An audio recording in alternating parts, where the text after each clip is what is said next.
ஓம் நம சிவாய. ஓம் வாராகி அன்னையே போற்றி. நல்லதே நினைப்போம், நல்லதே நடக்கும். இன்றைக்கி நம்ம பார்க்க போகிற பதிவு, வீட்டில் தேங்காய் தீபம் ஏற்றலாமா, தேங்காய் தீபம் ஏற்றுவதனால கிடைக்கக்கூடிய நன்மைகள் என்ன, அதை தான் நம்ம இன்றைக்கி பார்க்க போகிறோம்.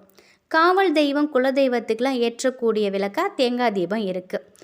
பெண் தெய்வத்துக்கு ஏற்றக்கூடிய இந்த தேங்காய் தீபம் ரொம்ப ரொம்ப சக்தி வாய்ந்தது. நிறைய பலன்களை நமக்கு கொடுக்கக்கூடியது. மனமுருகி நம்ம தேங்காய் தீபம் ஏற்றி பெண் தெய்வத்தை வழிபட்டோம் அப்படின்னா நம்ம வேண்டிய வரம் நிச்சயமாக கிடைக்கும். நம்ம ஊர்காவல் தெய்வங்களுக்கு தேங்காய் தீபம் ஏற்றி வழிபட்டால் நோய் நொடி நீங்குங்கிறது நம்பிக்கை இல்லையா? அதே போல் ரொம்ப ரொம்ப ரொம்ப சக்தி வாய்ந்த வாராகி அம்மாவுக்கு தேங்காய் தீபம் ஏற்றி வழிபட்டோம் அப்படின்னாக்கா நமக்கு நிறைய நன்மைகள் கிடைக்குது. நாள்பட்ட நோய்கள் நீங்க, வீடு பூமி சார்ந்த பிரச்சனைகள் ஒரு முடிவுக்கு வர, வருடக்கணக்கில் தீராத பிரச்சனைகள் தீர, குழந்தை பாக்கியம், திருமண தடை, சொத்து பிரச்சனை, குடும்ப பிரச்சனை, இப்படி எல்லா வகையான பலகால பிரச்சனைக்கும் நொடியில் தீர்க்க ஒரு அற்புதமான ஆற்றல் அம்மாவுக்கு உண்டுங்க. ஆசையாக கட்டின வீட்டை பாதியிலே கட்ட முடியாமல் அப்படியே சில பேர் விட்டுருவாங்க. சில இடங்களில் அதை விற்றுடுவாங்க. ஒரு சில பேர் இதை தாண்டி வீடு கட்டி வந்தால் கூட அந்த வீட்லேயும் நிம்மதியாக வாழவே முடியாது. தொடர்ந்து ஏதாவது ஒரு பிரச்சனை வந்துக்கிட்டே இருக்கும். துர்மரணம், நிறைய இழப்புகள், நோய்கள், இப்படி நிறைய பிரச்சனைகள் அந்த வீட்டில் உள்ளவங்களுக்கு வந்துக்கிட்டே இருக்கும்.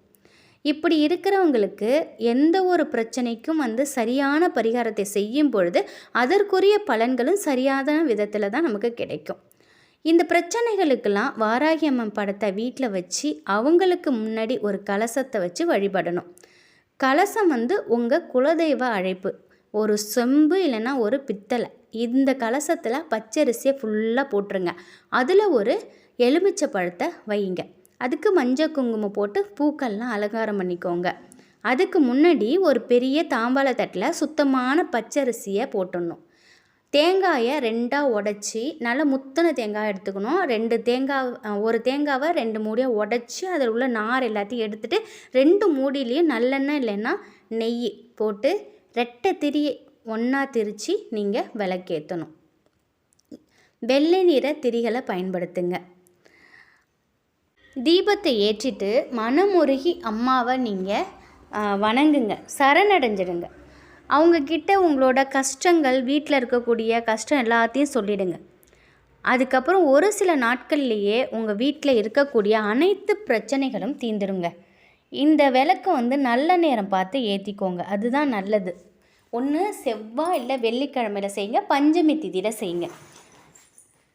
இந்த மாதிரி செய்யும் பொழுது நிச்சயமாக உங்கள் வீட்டில் எந்த பிரச்சனையுமே சுலபமாக தீரும். தீராத பிரச்சனை எல்லாத்தையுமே தீர்த்துருவாங்க. மனசார மனமுருகி இந்த மாதிரி கஷ்டம் இருக்கிறவங்க வீட்டில் தேங்காய் தீபம் ஏற்றி வழிபடுங்க. மிகப்பெரிய அளவில் ஒரு அதிசயம் உங்கள் வீட்டில் நடக்கும். முழுமையாக அம்மாவை நம்பி நீங்கள் அவங்கக்கிட்ட சரணடைஞ்சிடுங்க. உண்மையான எண்ணம், நேர்மையான எண்ணத்தில் தான் அவங்கக்கிட்ட போகணும்.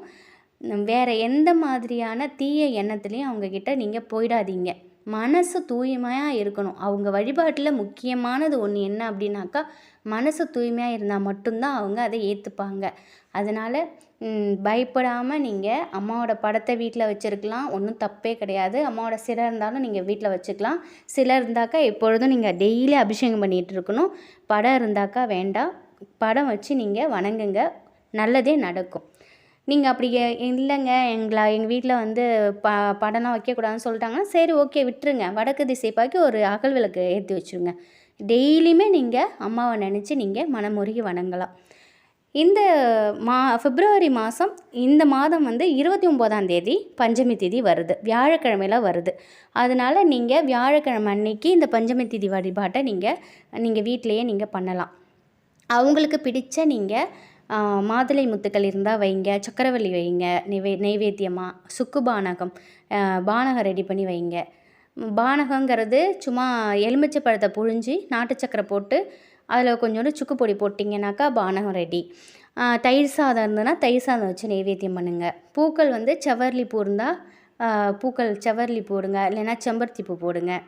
இந்த மாதிரி உங்களால் என்னென்ன முடியுதோ அம்மாவுக்கு பிடிச்சமானதெல்லாம் நீங்கள் வைங்க. நீலம், மஞ்சள், சிகப்பு இந்த ட்ரெஸ்ஸை நீங்கள் போட்டுக்கிட்டு நீங்கள் அன்றைய நாள் நீங்கள் பஞ்சமி வழிபாடு பண்ணும்பொழுது இந்த கலர்லாம் நீங்கள் உடுத்திக்கோங்க. இந்த மாதிரி நீங்கள் பண்ணும்பொழுது நிச்சயமாக உங்களுடைய வேண்டுதல் வெகு விரைவில் நிறைவேறும்.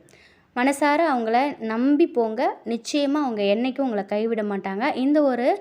இந்த ஒரு வார்த்தையை நீங்கள் மனசில் வச்சுக்கோங்க. அவங்கள நம்பி நீங்கள் சரணடைஞ்சிட்டிங்கன்னா அவங்க எப்போதும் உங்களை விட்டு போக மாட்டாங்க. உங்களை எந்த ஒரு இதுலேயும் விட்டுற மாட்டாங்க. நீங்கள் அவங்கக்கிட்ட போயிட்டிங்கனாலே உங்களுக்கு தெரியும், ஆட்டோமேட்டிக்காக உங்கள் வீட்டில் சந்தோஷம் அதிகரிக்க ஆரம்பிச்சிடும். பண வரவுக்கு எந்த பஞ்சமும் இருக்காது. வீட்டில் இருக்கிறவங்க ஆரோக்கியமாக இருப்பாங்க. வீடும் சுபிட்சமாக இருக்கும். இந்த தகவல் நிச்சயம் உங்களுக்கு பயனுள்ளதாக இருக்கும் அப்படின்னு நம்புகிறேன். வாராகி அம்மாவின் அருளோடு உங்கள் வீட்டில் செல்வமும் மகிழ்ச்சியும் ஆரோக்கியமும் எப்பொழுதும் நிலைத்திருக்கும். நன்றி.